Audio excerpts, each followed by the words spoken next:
به ومعشوقه ومطلوبه آمرا ومخبرا إن الله وملائكته يصلون على النبي يا أيها الذين آمنوا صلوا عليه وسلموا تسليما صلى الله سيدنا محمد وآله صلى الله على سيدنا محمد وآله صلاة يا رسول الله عليكم سلام يا حبيب الله عليكم صلاة يا رسول الله عليكم سلام يا مغز قرآن حریما جان دین ہست حب رحمت للعالمین سلام یا سلام یا حبیب بسم اللہ الرحمن الرحیم وننزل من القرآن ما هو شفاء ورحمة للمؤمنين صدق الله المولانا العظيم وصدق رسوله النبي الحبيب الكريم ونحن على ذلك لمن الشاهدين والشاكرين والحمد لله رب العالمين محترم المقام واجب الاحترام ঐতিহ্যবাহী জাহাঙ্গীরিয়া আউলিয়া জামে মসজিদের সম্মানিত হযরত মুসল্লিয়ানে কিরাম মুরব্বিয়ানে আযম আশিকে রাসূল আশিকে পিরানে পীর দস্তগীর শাহ জাহাঙ্গীর রহমানি ওয়া রাহমাতুল্লাহ তাআলা আযজা ওয়া জাল্লা আসসালামু আলাইকুম ওয়া রাহমাতুল্লাহি ওয়া বারাকাতুহু রব্বুল ইজ্জত আহকামুল হাকিমিন সুবহানাহু তাআলা অসীম কুদরতময় শাহী দরবারে অসংখ্য অসংখ্য বেহদ বেশুমার শুকরিয়া আদায় করছি যে মহান রব্বুল ইজ্জত আহকামুল হাকিমিন আমাদেরকে মেহেরবানি করে সফর চাঁদের শেষ জুমায় হাজিরি দেওয়ার তৌফিক দান করেছেন। উচ্চ আওয়াজ বলি আলহামদুলিল্লাহ। মোহতরম হাজরিন, আমার আল্লাহ কুরআনুল কারীমের মধ্যে ঘোষণা দিয়েছেন যে আমি কুরআনুল কারীম যেটাকে লৌহে মাহফুজের মধ্যে আমি সংরক্ষিত রেখেছি, এই মহান গ্রন্থ, সেটাকে শুধু আমি তোমাদের জন্য কমপ্লিট কোড অফ লাইফ, জীবন ব্যবস্থা, সম্পূর্ণ জীবন ব্যবস্থা হিসেবে প্রেরণ করিনি, সাথে সাথে তোমাদের রুহানি জিসমানি যত রোগ আছে রোগের শেফা হিসেবে আমি কোরআন নাযিল করেছি। জোরে বলি সুবহানাল্লাহ। অর্থাৎ কোরআনুল কারীমের তেলাওয়াতে, কোরআনুল কারীমের আমলে, কোরআনুল কারীমের অনুসরণ অনুকরণে মানুষের শারীরিক যত ব্যাধি, মানসিক ব্যাধি, রুহানি যত রোগ ব্যাধি আছে, সকল ব্যাধির শেফা আল্লাহ কোরআনের ভিতরে অন্তর্নিহিত রেখেছেন। জোরে বলি সুবহানাল্লাহ। وَنُنَزِّلُ مِنَ الْقُرْآنِ مَا هُوَ شِفَاءٌ وَرَحْمَةٌ لِلْمُؤْمِنِينَ। খোদা আল্লাহ পাক সুবহানাহু ওয়া তাআলা ইরশাদ করতেছেন, আমি কোরআনকে তোমাদের জন্য শেফা মুক্তি এবং রহমত হিসেবে প্রেরণ করেছি। জোরে বলি সুবহানাল্লাহ। পৃথিবীর জমিনে, পৃথিবীর বুকে আমরা বর্তমান চিকিৎসার উন্নত যুগে আমরা বসবাস করতেছি।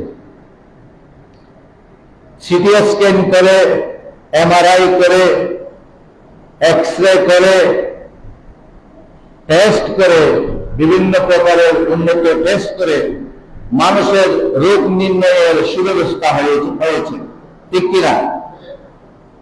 এমন এক সময় ছিল যখন কার শরীরে, কার বডিতে কি রোগ আছে সেটা নির্ণয় করা ডাক্তারদের কাছে সহজ ছিল না, কঠিন ছিল। আবার রোগেরও নিত্য নৈমিত্তিক রোগও, নতুন নতুন রোগও আল্লাহ দান করতেছে। এই জন্য আমার রাসূল সহিহ বুখারী শরীফের মধ্যে রওয়ায়াত এসেছে, আল্লাহর প্রিয় মাহবুব সাল্লাল্লাহু আলাইহি ওয়াসাল্লাম ইরশাদ করেছেন, মা আনজালাল্লাহু দাআন ইল্লা আনজালা লাহু শিফা। যত কঠিন রোগ হোক না কেন, ওই রোগের সাথে আল্লাহ শিফাও দুনিয়াতে দান করেছেন। জোরে বলি সুবহানাল্লাহ। কিন্তু শিফাটা খুঁজে বের করে নিতে হবে। শিফাটা আল্লাহর কাছ থেকে এটা খুঁজে শিফাটা কোথায় আছে, এজন্য আমরা শুধু চিকিৎসা বিজ্ঞানের উপর তাওয়াক্কুল করলে হবে না। আল্লাহর রহমত, কোরআন এবং হাদিসের উপর, বেলায়েতের উপর, নবুয়তের উপর আমাদের নির্ভর করতে হবে। জোরে বলি সুবহানাল্লাহ। মানুষ যখন অসুস্থ হয় অনেক সময় দুরারোগ্য রোগে লিপ্ত হয়ে যায়। বাংলাদেশ জবাব দিয়ে ফেলেছে, ইন্ডিয়া নিয়ে গেছে। আমরা বিভিন্ন জায়গায় বড় বড় রোগীর বড় বড় সহিহ বুখারী শরীফের বড় বড় দাওয়াতে গিয়েছি। আমাদের জামিয়ার প্রিন্সিপাল আল্লামা জাওয়াদ কাজী রাহমাতুল্লাহ আলাইহি একটি দাওয়াতে গিয়েছিলাম। ওনার যার জন্য দাওয়াতটি করা হয়েছিল, ওনাকে একেবারে আমেরিকাতে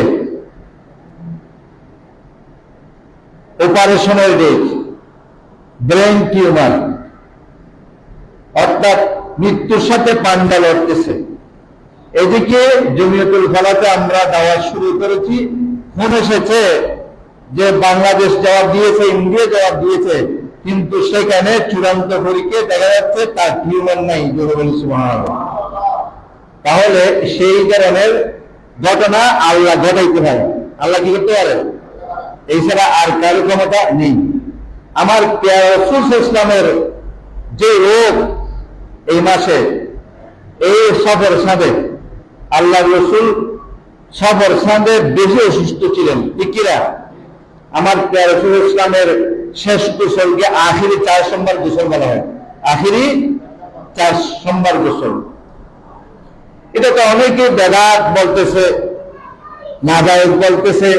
এমন এক সম্প্রদায় আমাদের ইসলামের মধ্যে আছে যে শুধু বেদাত শিরিক খোঁজার জন্য তারা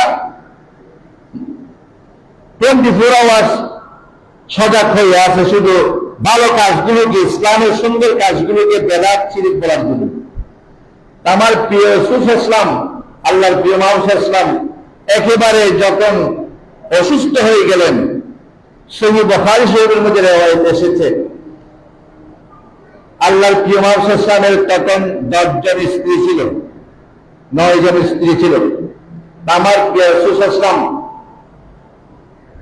সমস্ত স্ত্রীদের কাছে অনুমতি চেয়েছেন যে আমার শেষ সময়টি আমি আয়েশা রাদিয়াল্লাহু তাআলা আনহার হুজুরায় থাকতে চাই। জুড়ে বলি সুবহানাল্লাহ। ইনসাফ আর কি? যার কাছে 2 জন স্ত্রী আছে বা 3 জন স্ত্রী আছে, তাহলে ইনসাফ করে কি করতে হবে? আমাদের দেশে তো মনে করেন যারা বহু বিবাহ করে অনেকে ইনসাফ করে না, আগের স্ত্রীর প্রতি জুলুম করে, অত্যাচার করে, সমতা রক্ষা করে না, জাস্টিস করে না। কিন্তু আমার প্রিয় রাসূল ইসলামের রসুলের জীবন যারা পর্যালোচনা করবে, আমার রসুল পারিবারিক জীবন যে কত সুন্দর ছিল। আল্লাহর প্রিয় মুহাম্মদ সাল্লাল্লাহু আলাইহি ওয়াসাল্লাম অন্তিম সময়ে স্ত্রীদেরকে এক জায়গায় ডেকে এনে অনুমতি চেয়েছেন যে আমি আমার শেষ অবস্থা, অসুস্থতার এই কঠিন সময়টি আমি আয়েশা রাদিয়াল্লাহু তাআলা আনহার হুজরায় কাটতে চাই, তোমাদের যদি অনুমতি হয়। জোরে বলি সুবহানাল্লাহ। কারণ আয়েশা রাদিয়াল্লাহু তাআলা আনহা উনি হলেন আবু বকর রাদিয়াল্লাহু তাআলা আনহুর কন্যা এবং ওনার প্রতি আমার রাসূলের একটি দুর্বলতাও ছিল।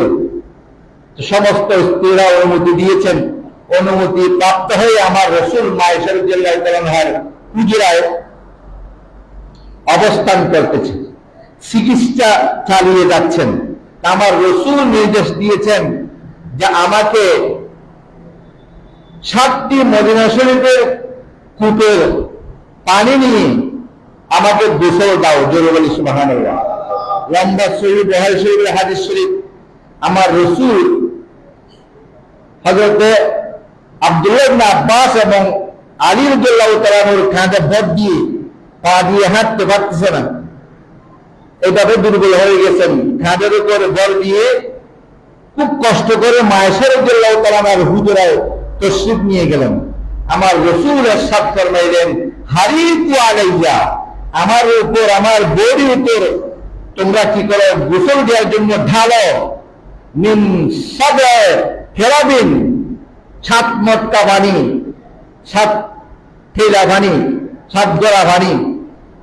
লাম তুহরাল আওকিয়াতুহুন্না, যে পানিগুলো খুব প্রত্যুষে ভরে নেওয়ার পরে মানুষ যখন ঘুম থেকে উঠে না, ঘুম থেকে উঠার আগে, মানুষ কাজ করার আগে, আমাদের দেশের মধ্যে কূপ নয়, আরব দেশের কূপগুলো হলো ব্যতিক্রম, খুব নিচু, এখানে 200-300 ফুট, 500 ফুট, 700 ফুট নিচে। কারণ এখানে আমাদের দেশে, এটা তো নাতিশীতোষ্ণ দেশ, এটা কাদা মাটির দেশ, এই কূপ এখন পুকুরের মতো নয়। যেমন ঈসুল ইসলামকে কূপে নিক্ষেপ করেছে, এই কূপ নয়, এগুলি গভীর, যেমন জমজম কূপ, খানায় কাবার মধ্যে আছে কূপ, জমজম কূপের ছবি দেখায় এখানে, আমাদের অনলাইনে অনেক সময় আসে। আমার রাসূলের জন্য 7টি কূপের পানি অতি প্রত্যুষে নিয়ে ভরে নিয়ে আল্লাহ রাসূলকে গোসল দেওয়ার জন্য আমার রাসূল নুরানি জবানে ইরশাদ করেছেন। জোরে বলি সুবহানাল্লাহ। এজন্য, কারণ ওই কূপের মধ্যে আল্লাহর বান্দারা ওযু করে পানি নিয়ে, যার কারণে ওই কূপের পানিও শেফা। জোরে বলি সুবহানাল্লাহ। যেমন এটা হলো একটি বুজুর্গ মসজিদ, এই মসজিদের পাশে ঘাট আছে, এখানে পুকুর আছে, খেপ আছে, এগুলো মোবারক। আমাদের দেশে অনেক আছে, বা ট্যাপটা মজুরি দিয়ে ভেঙে দিয়ে গেল, তার গাড়ির মধ্যে উত্তসার করে চলে গেল, মসজিদের বা অন্যান্য জিনিস নষ্ট করে, অপব্যবহার করে অত্যাচার করল। এদের কিন্তু পানিশমেন্ট দুনিয়ার কোনো বান্দাও না নিলে আল্লাহ নিবে। যেমন আমাদের মসজিদের এখানে ওয়াশরুমের ব্যবস্থা, কেউ আমরা চোখ বুঝে এখানে দেখে আছি, এখানে সর্বস্তরের মুসল্লি আছি আমরা, একেবারে এটা একটা সুন্দর পরিবেশে আনতে পারবে ওই ধরনের মানুষ আছি, আবার চায় না ওই ধরনের মানুষ আছে। কিন্তু সব আমরা চোখ বুঝে দেখে আছি, কিন্তু শাস্তি সবার উপর চলবে যদি আমরা আদায় করি, এটাকে যদি আমরা জিম্মেদারি মনে করি। কারণ এটা হলো বাইতুল্লাহ, আর বাইতুল্লাহর কাজ করবে ইবাদুল্লাহ। এটা কাফের মুশরিক বেদিনদের উপর মসজিদের কাজের জিম্মেদারি নেই। ইন্নামা ইয়ামুরু মাসাজিদাল্লাহ মান আমানা বিল্লাহি ওয়াল ইয়াউমিল আখির। মসজিদের যান বাক্সের জন্য রাস্তায় দেওয়া জায়েজ নেই, কারণ মসজিদের মধ্যে আমার আল্লাহ নিষেধ করেছেন, মসজিদ তামিরের দায়িত্ব মান আমানা বিল্লাহ ওয়াল ইয়াউমিল আখির, যারা ঈমান এনেছে তাদের উপর। এটা শুধু আমরা, এটা সুবিবাড়ির মসজিদ, দরবার শরীফের হযরত কিবলার মসজিদ, ওরা করলে করবে, না করলে নেই, এইরকম না। এই মসজিদের যারা আত্রাফি আছে, মুসল্লি আছে, সবার উপর আমাদের দায়িত্ব আছে। জোরে বলি সুবহানাল্লাহ। আর কিয়ামতের ময়দানে হাদিসে পাকের মধ্যে আছে, ফুলসেরাত সকল মানুষ দুজকের মুখোমুখি হবে। এটা হলো ফুলসেরাতের স্থান, ফুলসেরাত। তো ফুলসেরাতের মধ্যে পার হওয়ার সময় এখানে নিচে 7টা দুজক থাকবে। তো ফুলসেরাত এটা হলো চুলের সাইতে সূক্ষ্ম, কুলের সাইতে ধার। এটা পার হতে হবে অসংখ্য হাজার হাজার মাইল লম্বা। তো কিভাবে পার হবেন? তারা পার হতে পারবে যাদের উপর আল্লাহর দয়া থাকবে। এক হাদিসের মধ্যে রিওয়ায়াত এসেছে, যারা মসজিদের খেদমত করে, মসজিদের সেবা করে এবং মসজিদ নিয়ে যারা সবসময় কি করে মাথা ব্যথা করে, কিয়ামতের ময়দানে সমস্ত মসজিদগুলো বড় একটি ওটের মতো হবে, বিশাল জাহাজের মতো, ওটের সাদৃশ্য। ওই মুসল্লিরা যারা মসজিদের খাদেম, মসজিদের সেবা করেছে, সবাই ওই বাহনের উপর থাকবে, আর ওই বাহন পলকের মধ্যে ফুলসেরাত পার হয়ে যাবে। জোরে বলি সুবহানাল্লাহ। মোহতারাম হাজরিন, আমার প্রিয় রাসূলুল্লাহ সাল্লাল্লাহু আলাইহি ওয়াসাল্লাম মদিনা শরীফে হিজরত করার পরে প্রথম যে কাজটি করেছেন সেটা হলো মসজিদে নববী শরীফ। মসজিদে কি? নববী শরীফ, যেটা আমার রাসূল, যেখানে আমার রাসূল শায়িত আছেন। মোহতারাম হাজরিন, আল্লাহর প্রিয় মাহবুব সাল্লাল্লাহু আলাইহি ওয়াসাল্লামের রোগ হয়েছে, কিন্তু আল্লাহ শেফাও দিয়েছেন। সেহের করেছে, জাদু করেছে, জাদুর চিকিৎসা আমার আল্লাহ কোরআনের মধ্যে দান করেছেন। জোরে বলি সুবহানাল্লাহ। মোহতারাম হাজরিন, আমাদের রোগ হচ্ছে, সবার রোগ আছে। এখন এখানে যাচাই বাছাই করলে রোগ ছাড়া আমরা কাউকে পাবো না, কিন্তু ওই রোগের চিকিৎসাও আছে, ওষুধও আছে। সর্বোপরি কোরআন কারীম হলো শেষ চিকিৎসা। জোরে বলি সুবহানাল্লাহ। এই রোগগুলো 3 ভাগে ভাগ। মনে করুন আজরাইল আমাদের জান কব্জ করে, তো সবাই কেউ বলে না যে আজরাইলে জান নিয়ে গেছে, যে অমুক রোগ হয়েছে, ক্যান্সার হয়েছে, টিউমার হয়েছে, স্ট্রোক করেছে, মারা গেছে। কিন্তু আজরাইল নিয়ে গেছে কেউ? দোষ আজরাইলে নাই। দোষ কোথায় চলে গেছে? রোগের দিকে চলে গেছে। তো সবার এক একটা কারণ, এক একটা রোগের মাধ্যমে আল্লাহ তার জান কব্জা করবে, কব্জা হয়ে যায়। তো ওই রোগীদের মধ্যে আল্লাহ যে রোগ দিবে, কষ্ট দিবে, এগুলো 3 ভাগে ভাগ করেছে তাফসীরের মধ্যে, হাদিস শরীফের মধ্যে। আল্লাহর প্রিয় রাসূল সাল্লাল্লাহু আলাইহি ওয়াসাল্লামের রোগ হয়েছে, তো আমার রাসূল কি গুনাহগার ছিল? রোগ হয়েছে?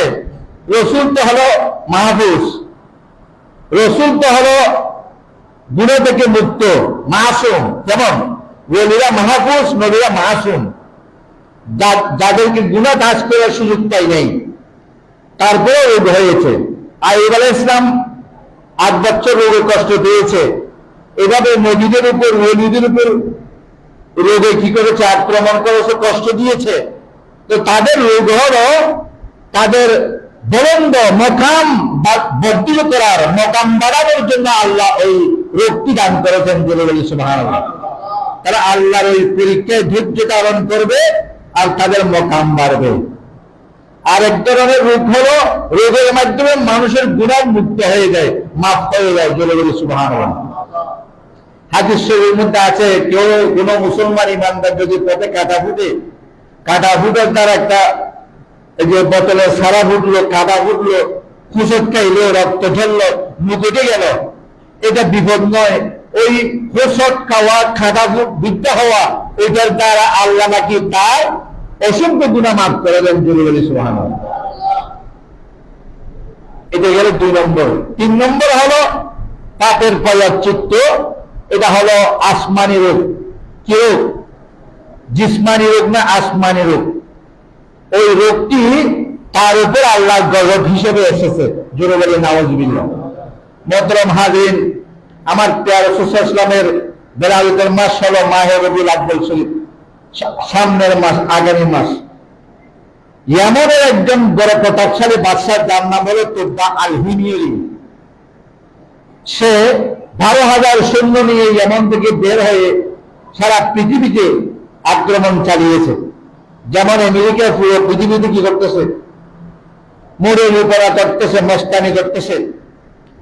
কখন ফিলিস্তিনে বোম মারতেছে, কখন ইরানে মারতেছে। তার শক্তি আছে, সে যেমন ইচ্ছে তেমন করতেছে। ওই তোপবাহিনীরই যেখানে যায় তাদেরকে ভয়ে ওই দেশের রাজা জনগণ তাদের কাছে এসে নত হয়ে যায়।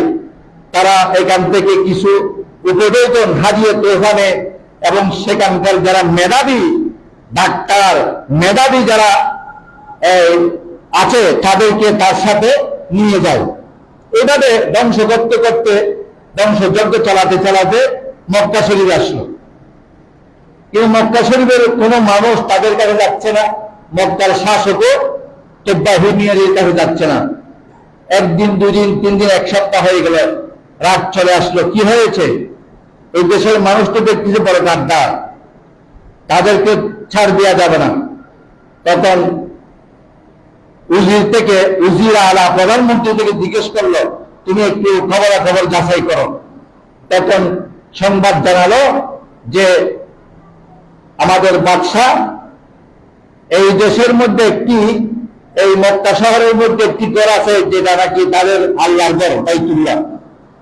তারা ওই ঘরকে তাওয়াফ করে, এবং আমাদের আপনার যে সৈন্য সামন্ত আছে এখানে হাজার হাজার, 12,000-এর সাথে আরো যোগ হয়েছে, এইরকম দৈনন্দিন হাজার হাজার মানুষ ওই ঘরকে সম্মান করে।